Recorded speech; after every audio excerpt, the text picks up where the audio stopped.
Now, good evening.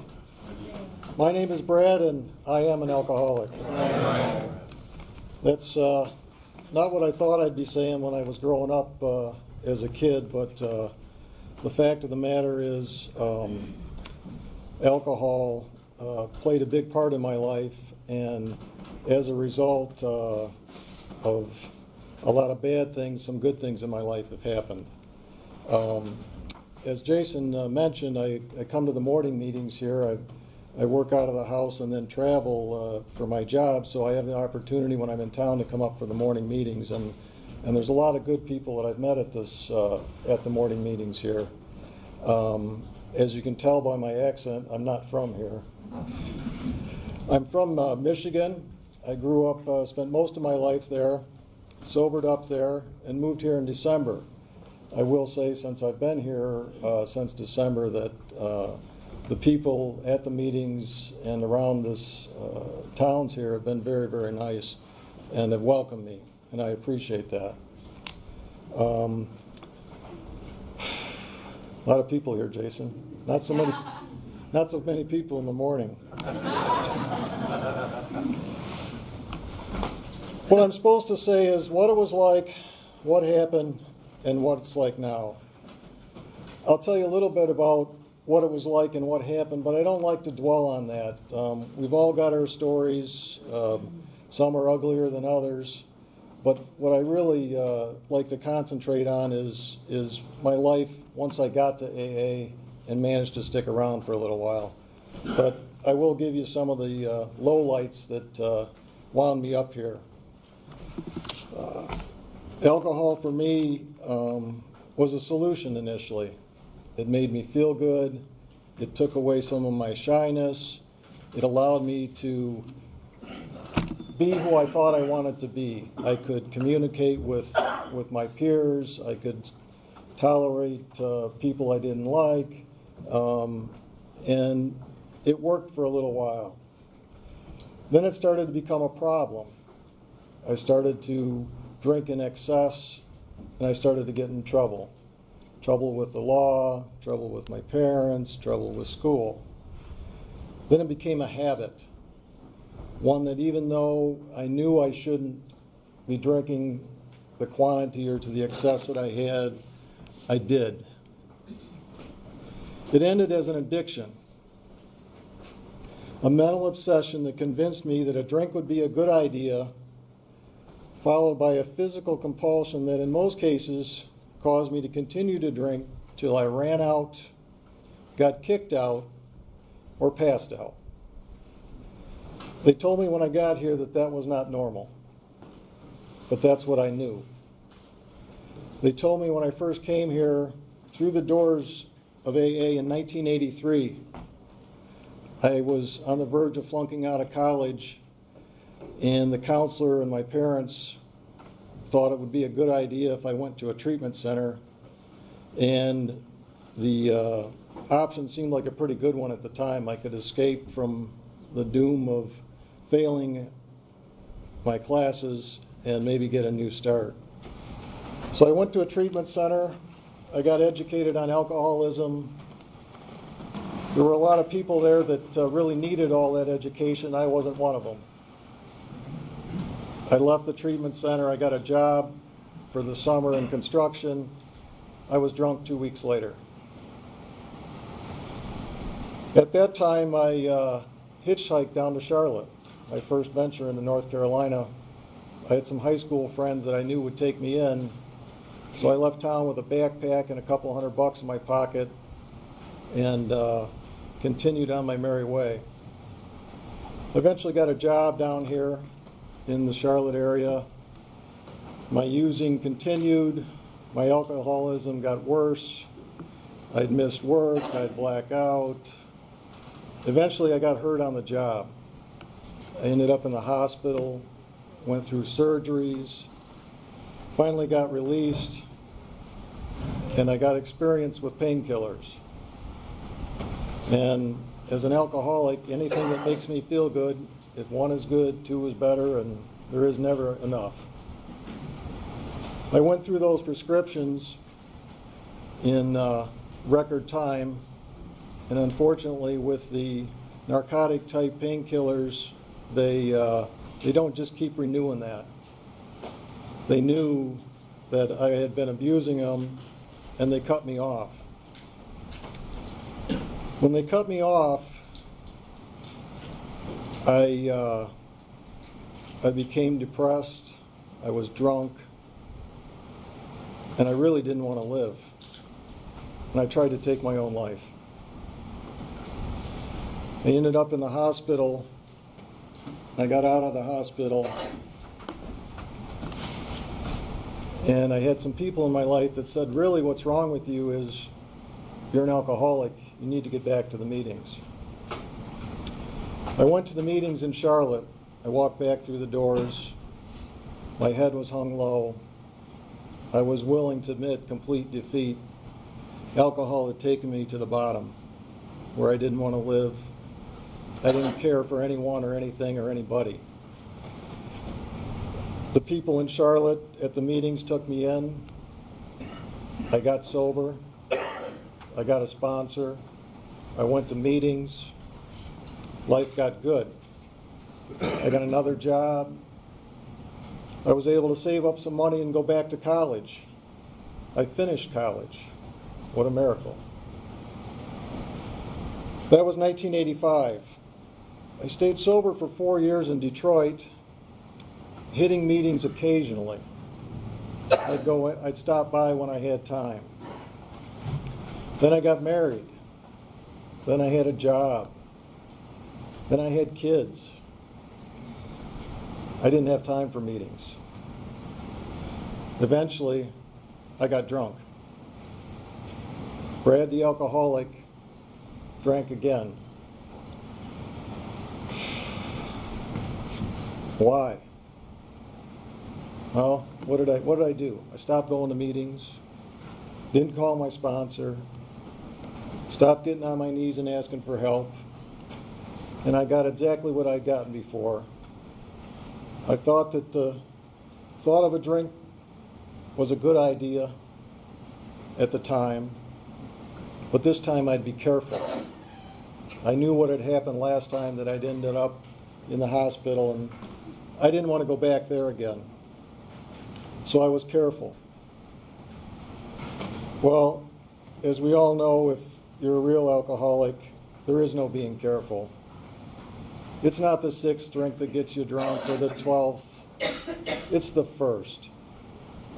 When I pick up that first drink, all bets are off. I don't know if I'm going to be home in 10 minutes, 10 hours, or 10 days. And I really don't care. I don't care who I hurt. I don't care what I do. It is self-will run riot, as the book says. That culmination lasted until March 29th, 1998. That was my last drunk. On that day, it started out as a great day. I played golf with some friends. We were having some drinks afterwards. I ended up in a blackout again. I came out of the blackout at my home, not knowing how I got there, not sure what was going on, but when I looked out the front window, there were 4 cop cars outside my house. My wife was home, my kids were home. I looked at her and I said, what's this about? You don't know? No, I don't know. I was in a blackout. Evidently, in my blackout, got in an argument with my wife. I was going to leave the house. She took my keys. I was stumbling drunk. Thank God she did. I then threatened to shoot her. Thank God she called the cops. They showed up, and by the grace of God, somehow I was not prosecuted for that. My wife found it in her heart to say, no, he was just drunk. or I would have been prosecuted for attempted something or other and had a felony in my name and spent many years in jail. The next day I talked to my mother, and evidently that day I'd also talked to her on the phone and called her everything but a white person and told her to stop meddling in my business. When I talked to her the following day, she said, "Brad, that's okay. I know you're sick. I know you need help. I just want you to get better." At that point, I said, "No, it's not okay." I realized what I had become again, and that I had no respect for anyone or anything, and that I needed help. That day, Monday, following that Sunday, I was so hungover I couldn't do anything. Tuesday morning, I got up, I went to work. I looked online and I found a meeting at noon that wasn't far from where I worked. I went to that noon meeting. I was shaking, I was in tears from what I had done. And I was afraid I was going to drink again. I didn't know how to stop. I didn't know how to quit. They told me it'd be okay. Same as the last time I went in the first time. They told me to get a sponsor, someone that could help me with the steps, help me on a path to recovery. They told me to go to meetings every day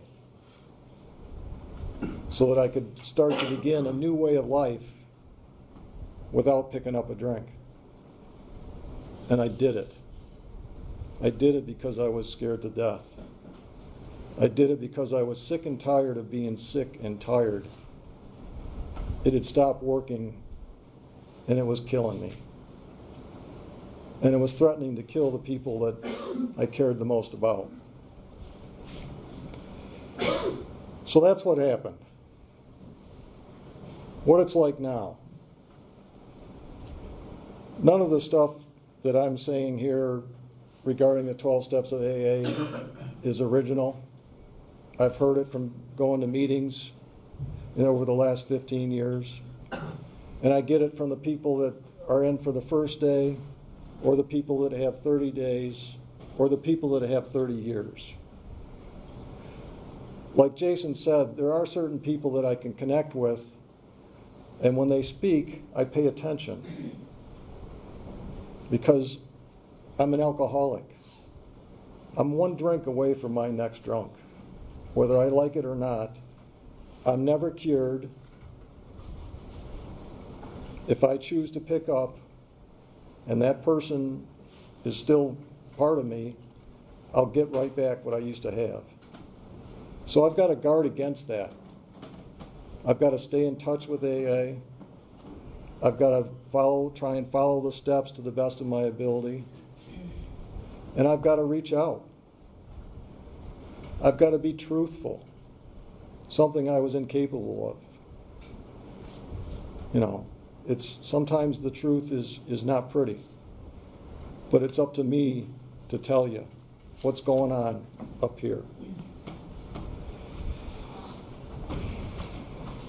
I'd like to go over the steps of Alcoholics Anonymous as they were read and how it works. Somebody once told me, when I asked them how it works, they said it works just fine.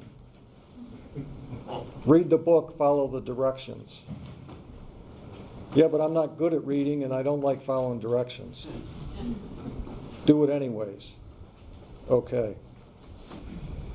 The last thing I normally do is follow the directions, whether it's putting a grill together or trying to figure out how to put a piece of furniture together. I spend a couple hours, get it all screwed up, and then I get the directions out. Or as my wife will tell you, when I get lost, I tell her it's a shortcut. We don't need directions or a map. We'll get there. Step 1, admitted. We were powerless over alcohol and our lives had become unmanageable.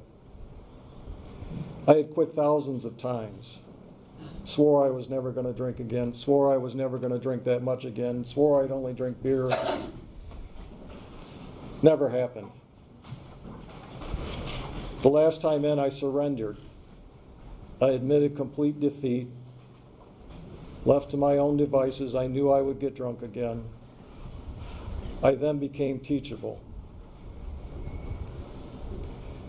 Step 2, came to believe that a power greater than ourselves could restore us to sanity. Believe. What do I believe? When I came back in, I had hope. I hoped there was a solution here.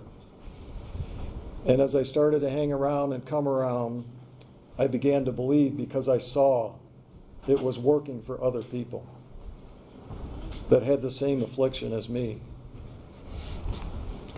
Step 3, made a decision to turn my will and my life over to the care of God as we understood Him. Now, I believe in God today without a doubt. I am not a religious person, but I do believe there is a good orderly direction that if I choose to follow it, good things will happen. But there is always two paths. I'm tempted. The easier, softer way. It's not easy always doing the right thing.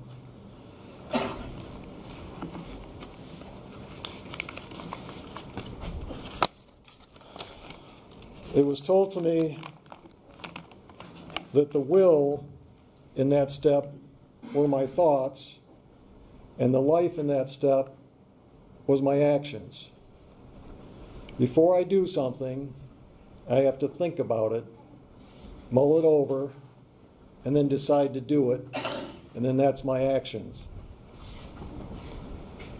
Today, I try and do the next right thing. Is it black or is it white? Is it right or is it wrong? Sometimes I like to call it gray. Cut myself a little slack. I'm only cheating myself. I've also heard it said that if God is on my side, who can be against me? How can I refute that? If I choose to seek help from a higher power, who I choose to call God, how can anybody be against me?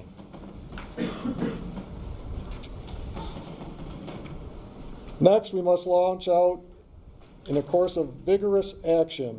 The first step is a personal house cleaning, the fourth step. So I've gone through the first 3 steps. I haven't really done anything. I've admitted, I believe, I've made a decision. Now it's time to figure out what's really wrong with me. Alcohol was only a symptom of what was wrong with me. We take a searching and fearless moral inventory of ourselves. I had a lot of yeah buts. Yeah, but this guy did that to me, or yeah, she did that to me, or if I'd only had this, it would have been different. Bullshit. It's my inventory. It's the guy looking back at me in the mirror. I brought it all on myself. I chose to do it with my sponsor, and he pointed out that in the big book there's directions, again. And in the big book it's not so much about what happened, but the character defect associated with it. My character defects, as I started to make the list, became very evident. I was full of fear. I was full of anger. I was full of resentment. I was selfish. For me. And I also was full of hate. I hated that this had happened to me. When I looked at all of those, and I put them down on paper, I realized what a mess I was. No one likes to admit that they're a bad person, that the thoughts going on up here are not lily white. and that I just as soon steal $100 from you than ask for help. But that's who I was. Step 5, admit it to God, to ourselves, and another human being the exact nature of our wrongs. I figured God had always known what I'd done. Now I knew what I had done and who I had become. And now they were telling me I had to trust in another person and admit those defects of character to that person. I chose to do that with my sponsor, and it was one of the hardest things I've done, is to bare my soul to another human being that I'd only known for 6 months. Tell him all my dark secrets. Tell him what an idiot I really was. But the book said to do it. He told me I had to do it if I wanted to get sober and stay sober, so I did it. When I left his house that night, I felt a tremendous relief. The burden that I'd been carrying for years of all the stuff I had done, I had now shared with another person. I didn't have to do it alone anymore. Step 6, we're entirely ready to have God remove all these defects of character. Am I ready to give up all of them? Not just the ones causing me issues, all of them. Humbly ask Him to remove our shortcomings. Step 7. Got down on my knees. I read the list. I asked for help. I said I was done.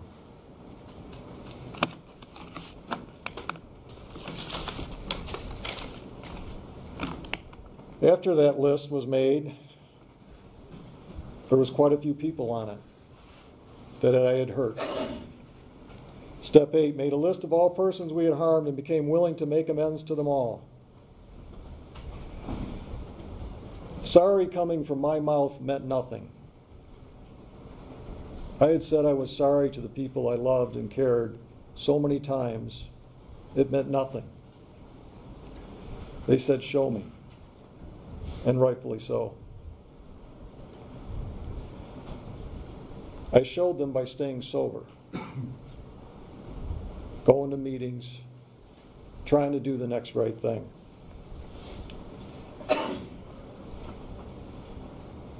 I also searched out some people that I had hurt in the past and said I was sorry for my part. Some people accepted it. Some people didn't. That's the way it is. Then it says, if we are painstaking about this phase of our development, we will be amazed before we are halfway through. And in the big book, it lists the promises. One of the early meetings I went to on a weekly basis, they always read the promises.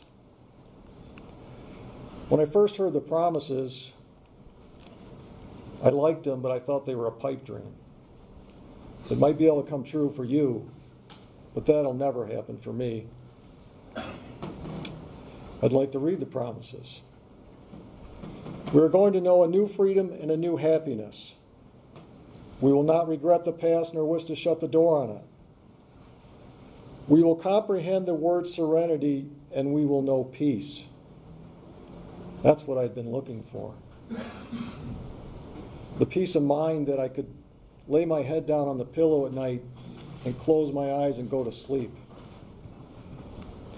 No matter how far down the scale we have gone, we will see our experience can benefit others. That feeling of uselessness and self-pity will disappear. We will lose interest in selfish things and gain interest in our fellows. I had become unknowingly so self-centered that it was a chore for me to attend my kids' soccer games, their school events. Who does that? Who doesn't want to be around to watch their kids grow up? Self-seeking will slip away. Our whole attitude and outlook upon life will change. Fear of people and of economic insecurity will leave us. We will intuitively know how to handle situations that used to baffle us. We will suddenly realize that God is doing for us what we could not do for ourselves. As I've said in the morning meeting before, after I'd been attending meetings for about 90 days, I woke up one morning and I realized that I hadn't thought about taking a drink that day before. And that was a miracle. I'd been sitting on my hands, calling my sponsor, fretting, not drinking, and I finally went a day without thinking about it. What a miracle. The promises have come true. What more could I possibly hope for? Step 10, continue to take personal inventory, and when we were wrong, promptly admitted it. Again, I'm great at pointing out what might be wrong with someone else,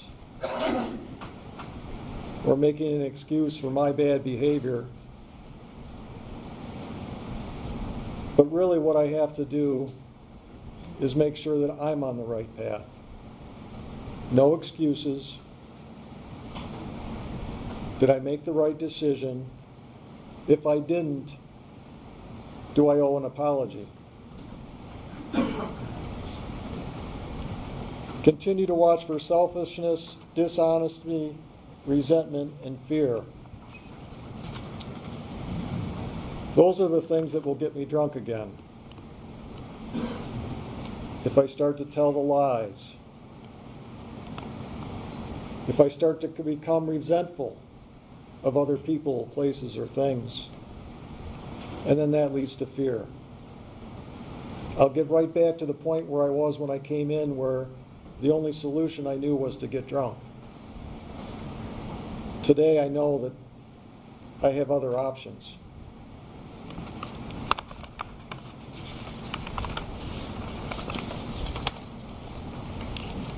After step 10 in the big book, it says, we are not cured of alcoholism.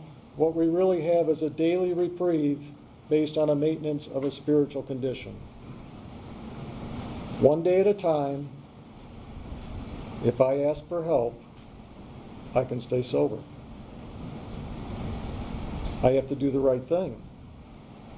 I can't go about lying, cheating, stealing, and then ask God to keep me sober. It doesn't work that way. I got to hold up my end of the bargain. Love and tolerance of others is our code.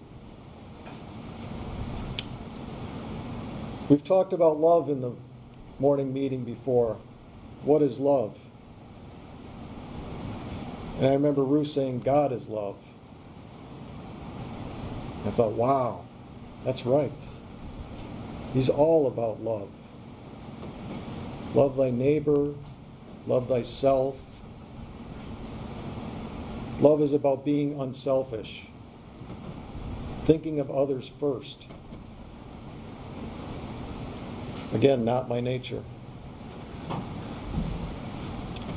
Step 11, sought through prayer and meditation to improve our conscious contact with God as we understood Him, praying only for the knowledge of His will for us and the power to carry that out. For me, it's simple. In the morning, I get on my knees and I say the first 3 steps. Admit I'm powerless, believe that somebody can help me, and make a decision to seek that help. And it's worked since 1998.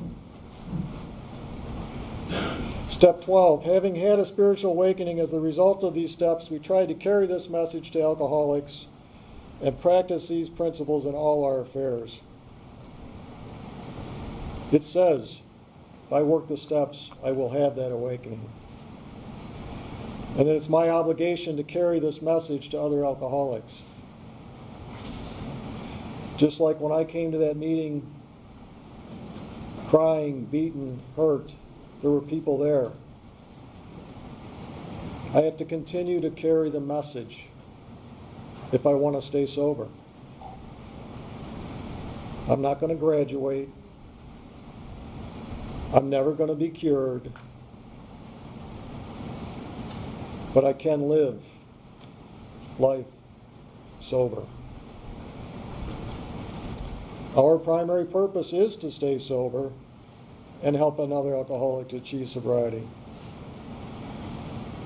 Really what the 12 steps have given me is some tools to be able to deal with life. Because just because Brad got sober doesn't mean bad shit doesn't still happen. I still make mistakes. So what's happened to me in sobriety? A lot of good things and some bad things. I was laid off from work in Michigan when the whole automotive company and everything else took a dump. I got divorced. I got divorced 10 years sober. How does that happen? I felt horrible about that. And when I look back on it, what happened was I wasn't as honest as I needed to be. I let it get to the point where I didn't care. And I left.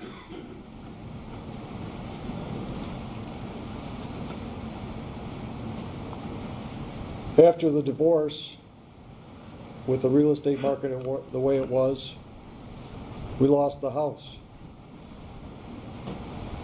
I'm thinking to myself, geez, you've always had a good job, you had a nice house, you had a wife, how can I lose all that stuff? And that's what it was stuff. I don't need any of that.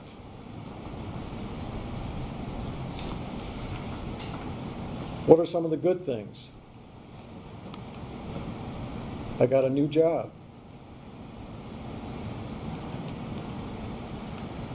I got a new wife. I met Sherry down here in Southern Pines 4 years ago almost, and I learned what it's like to be in love again. To love someone, to care for someone, to want to be with someone. What a gift that was. Nonetheless,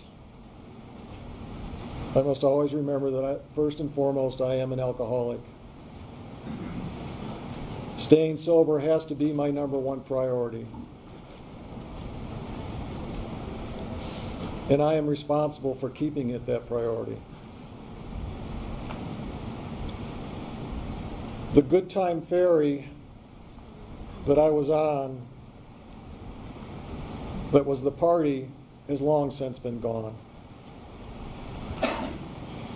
And whether I like it or not, I'm one drink away from my next drunk. And what do I do to help ensure that that doesn't happen? I go to meetings. I get a sponsor. I had a sponsor in Michigan who was still my sponsor, still sober, but he's 750 miles away. It's kind of hard for him to keep his eye on me. So that had been kind of nagging at me, and the other day I asked a gentleman that I see in the mornings to be my sponsor. And that was a relief, because I need somebody to be watching me. Because my tendency is to take the easier, softer way. But the easier, softer way always ends up in trouble.